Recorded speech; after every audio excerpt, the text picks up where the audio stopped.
Jo vaig començar fent hostaleria i turisme quan era joveneta i la veritat és que era una professió que m'agradava però no m'omplia i sempre m'havia cridat l'atenció al món policial i al final vaig decidir tirar per aquest món que crec que és el que més m'omple.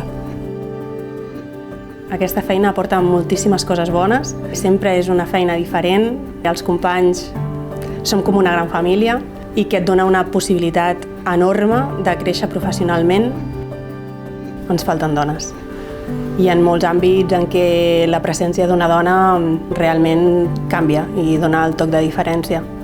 Què aportarà que hi hagi més dones al cos? Jo crec que una equiparació molt important, ja que la societat ens ho demana, que hi hagin moltes més dones també.